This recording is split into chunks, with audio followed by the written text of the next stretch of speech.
Hello students, good morning. कैसे हैं आप लोग?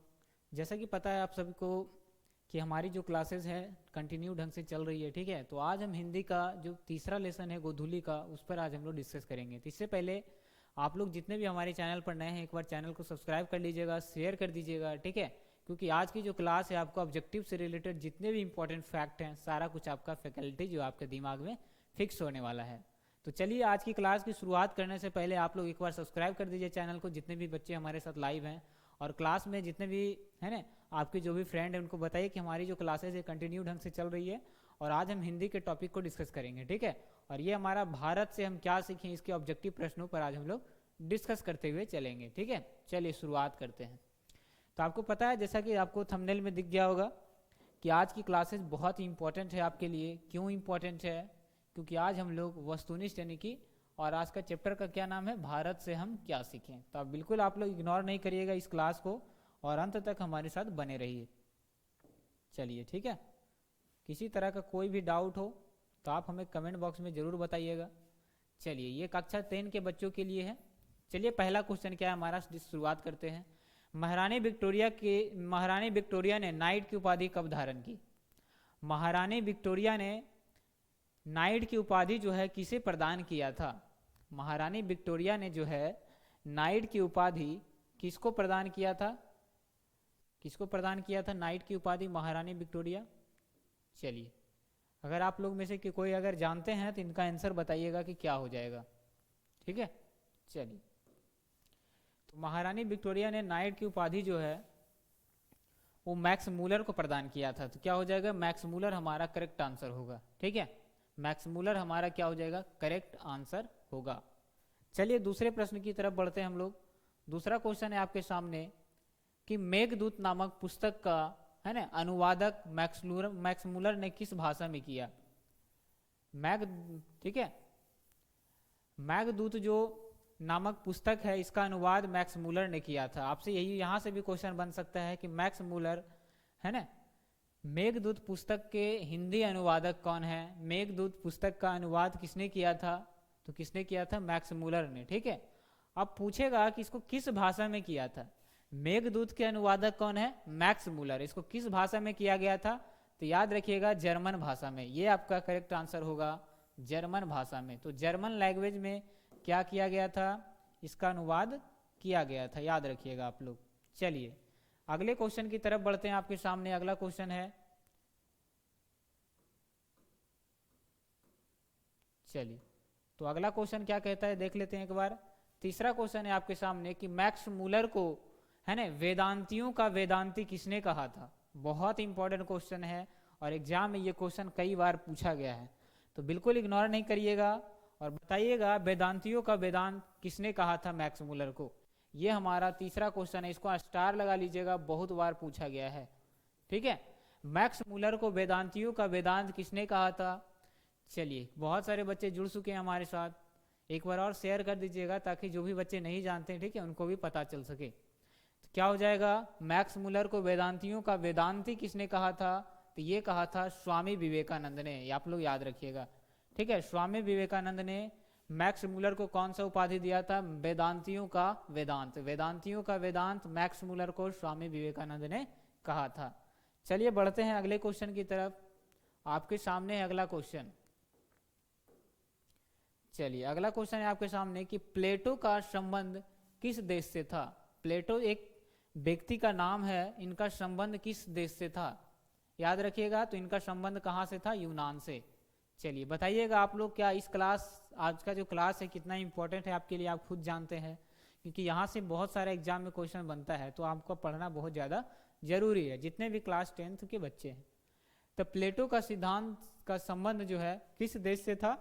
किस देश से था? तो याद रखिएगा यूनान से था। पांचवा क्वेश्चन है आपके सामने। पांचवा क्वेश्चन है आपके सामने कि कठ और केन उपनिषद का अनुवाद मैक्स मूलर ने किस भाषा में किया?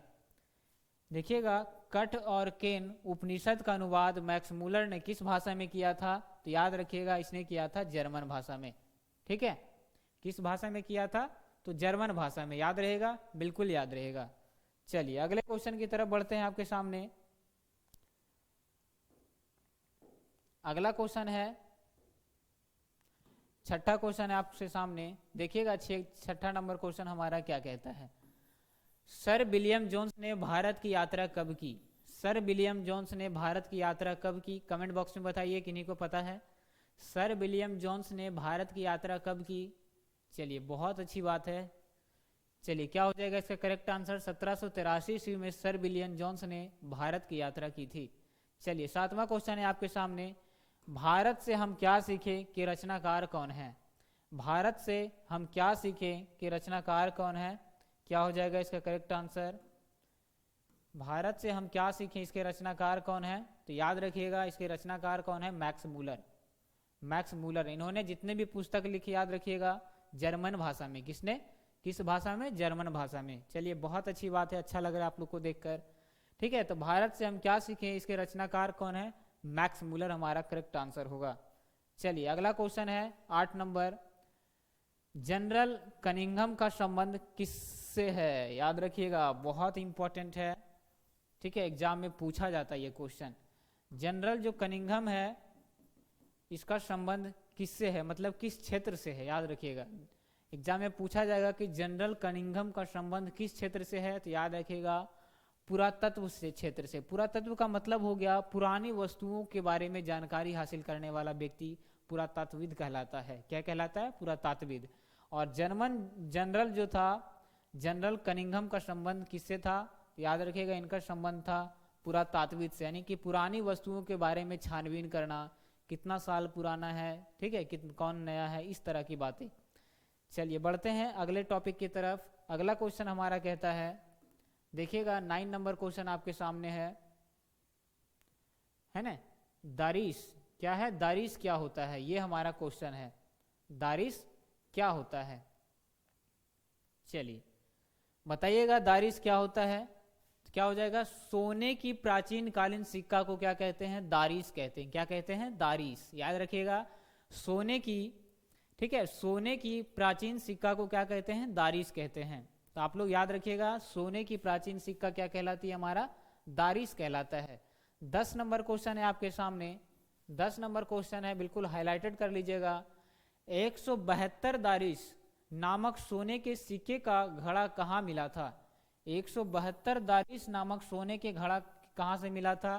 तो याद रखिएगा वाराणसी, जो कि उत्तर प्रदेश में पड़ता है। कहाँ पड़ता है? वाराणसी। ठीक है, चलिए याद रखिएगा 172 दारिश नामक सोने के सिक्के का घड़ा कहाँ से मिला है? तो वाराणसी से मिला है। अगला क्वेश्चन है निर्वंश, निर्वंश विद्या का संबंध किससे था? निर्वंश विद्या का संबंध किससे था? तो आप लोग याद रखिएगा निर्वंश विद्या का जो संबंध था वो किससे था? मानव विज्ञान से था। ये आपका था क्वेश्चन, निर्वंश विद्या का संबंध किससे है? तो मानव विज्ञान से है। याद रखिएगा आपका करेक्ट आंसर हो जाएगा मानव विज्ञान। दिख रहा है स्पष्ट तरीके से? अगर नहीं दिख रहा है तब थोड़ा सा क्वालिटी इसको बढ़ा लीजिएगा। निर्वंश विद्या का संबंध किससे है? तो मानव विज्ञान से है। याद रखिएगा आप लोग निर्वंश विद्या का संबंध किससे है? मानव विज्ञान से। चलिए बढ़ते हैं अगले क्वेश्चन की तरफ, अगले क्वेश्चन की तरफ बढ़ते हैं। चलिए अगला क्वेश्चन है आपके सामने, देखिएगा कि पारसियों के धर्म का क्या नाम था? पारसियों के धर्म का क्या नाम था? एक तरह का धर्म है, ठीक है, तो इनके धर्म का क्या नाम था? पारसियों के धर्म का क्या नाम था? ये आपका क्वेश्चन है। तो याद रखिएगा पारसियों का जो धर्म का नाम है उसका नाम है जरथुस्ट्र। क्या नाम है? पारसियों के धर्म का क्या नाम है? जरथुस्ट्र नाम है। आप लोग याद रखिएगा। बताइएगा अगला क्वेश्चन, किसके अध्ययन के क्षेत्र में भारत के कारण, किसके अध्ययन के क्षेत्र में भारत के कारण नव जीवन का संचार हो चुका है? किसके अध्ययन के क्षेत्र में, है ना, किसके अध्ययन के क्षेत्र में भारत के कारण यानी अपना देश के कारण नव जीवन का संचार शुरू हो चुका है? तो याद रखिएगा क्या हो जाएगा? नीति कथा का। जब प्रैक्टिस सेशन इसका लाएंगे तो आपका एक भी आंसर गलत नहीं होना चाहिए। इस कारण से आपका ये क्लास बहुत ज़्यादा जरूरी है आपके लिए। चलिए फटाफट बढ़ाते हैं अगला क्वेश्चन। अगला क्वेश्चन क्या कहता है? अगला क्वेश्चन है हमारा कि भारत से हम क्या सीखें पाठ में नए सिकंदर विशेषण किसके लिए प्रयुक्त किया गया है? ठीक है, भारत से हम क्या सीखें, ठीक है, इस पाठ में नए सिकंदर का रूप एक नाम आया है, नए सिकंदर। तो बताना है कि नए सिकंदर का जो विशेषण है, यानी किसके बारे में नए विशेषण की संज्ञा किसको दी गई है। तो याद रखिएगा किसको दी गई है, तो युवा अंग्रेज अधिकारियों के लिए नए सिकंदर शब्द यूज किया गया था इस पाठ में। किस पाठ में, तो भारत से हम क्या सीखें। भारत से हम क्या सीखें, इसमें एक नाम दिया गया नए सिकंदर, किन्हीं को उपाधि दिया गया, तो वो किनके लिए उपयुक्त किया गया था ये वर्ड, युवा अंग्रेजों के लिए। किसके लिए, युवा अंग्रेजों के लिए नए सिकंदर वर्ड का यूज किया गया था, आप लोग याद रखिएगा। बढ़ते हैं अगले क्वेश्चन की तरफ। चलिए अगला क्वेश्चन क्या कहता है हमारा, देखिएगा 15 नंबर क्वेश्चन है कि है प्रतन्न मानव, ठीक, का अर्थ क्या है। प्रतन्न मानव का अर्थ क्या है, तो प्रतन्न मानव का याद रखिएगा, प्रतन्न मानव की संज्ञा किसको दी गई है, प्राचीन मानव को। प्राचीन मानव का एक अन्य नाम क्या है, ऑप्शन में रह सकता है 4 ऑप्शन। तो याद रखिएगा प्राचीन मानव का एक अन्य नाम है प्रतन्न मानव। याद रखिएगा क्या हो जाएगा, प्रतन्न मानव। अगला क्वेश्चन है संस्कृत का अग्नि शब्द लैटिन में किस स्वरूप में मिलता है। संस्कृत का जो अग्नि शब्द है, संस्कृत का जो अग्नि है, अग्नि एक भाषा है, संस्कृत की भाषा है अग्नि, जिसको हिंदी में कहते हैं आग, तो लैटिन में क्या कहते हैं, उसी अग्नि उसी आग को लैटिन भाषा में क्या कहते हैं, तो याद रखिएगा इसको कहते हैं क्या, है ना, इंगिरस कहते हैं। क्या कहते हैं, इंगिरस कहते हैं, याद रखिएगा, ठीक है। इंगिस क्या क्या कहते हैं, इंगिस। संस्कृत का अग्नि शब्द लैटिन भाषा में किस शब्द में मिलता है, तो क्या हो जाएगा हमारा करेक्ट आंसर होगा इंगिस। तो आप लोग याद रखिएगा संस्कृत जो अग्नि जो वर्ड है उसको संस्कृत भाषा, उसको लैटिन भाषा में इंगिस कहा जाता है, ठीक है। चलिए अगले क्वेश्चन की तरफ बढ़ते हैं। अगला क्वेश्चन देखिए क्या है, अगला क्वेश्चन है आपके सामने, देखिएगा 17 नंबर है कि शहनामा का रचना काल जो है किस सदी में हुआ था। चलिए बताइएगा इसका करेक्ट आंसर क्या होगा। शहनामा का रचना काल क्या है, ठीक है। शहनामा का रचना काल, शहनामा एक पुस्तक का नाम है, ठीक है। इसको बताना है कि किस सदी में इसको लिखा गया था। शहनामा जिसके राइटर कौन है, फिरदौसी। शहनामा पुस्तक के लेखक कौन है, फिरदौसी। इसको किस सदी में लिखा गया था, तो आप लोग याद रखिएगा 10वीं से 11वीं सदी के बीच, 10वीं से 11वीं सदी के बीच में लिखा गया था शहनामा, ठीक है। इसके राइटर कौन है, फिरदौसी। अगला क्वेश्चन है मैक्स मूलर की मृत्यु कब हुई थी। मैक्स मूलर की मृत्यु कब हुई थी, तो याद रखिएगा क्या हो जाएगा, 28 अक्टूबर 1900 ईस्वी में मैक्स मूलर की मृत्यु हुई थी, ठीक है। 28 अक्टूबर 1900 ईस्वी में मैक्स मूलर का मृत्यु हुआ था, ठीक है। और यही इसके राइटर हैं, याद रखिएगा। अगला क्वेश्चन है आपके सामने, चलिए अगला क्वेश्चन है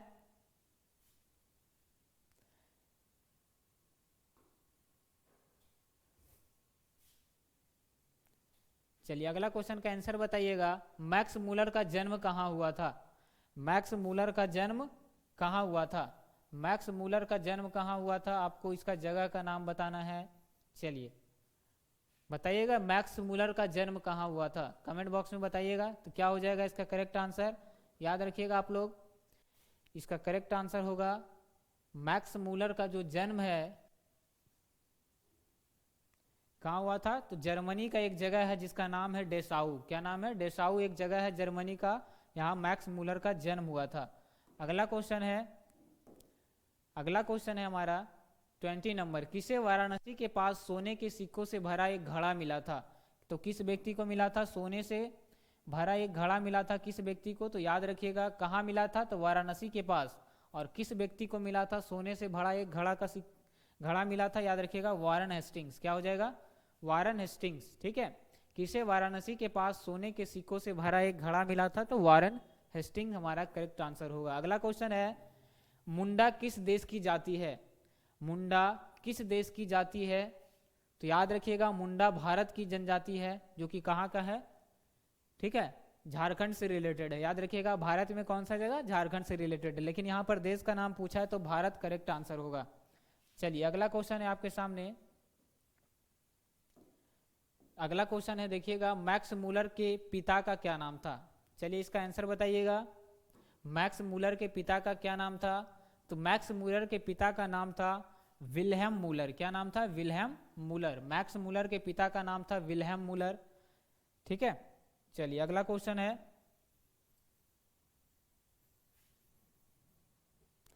अगला क्वेश्चन है आपके सामने 23 नंबर, मैक्स मूलर का जन्म कब हुआ था?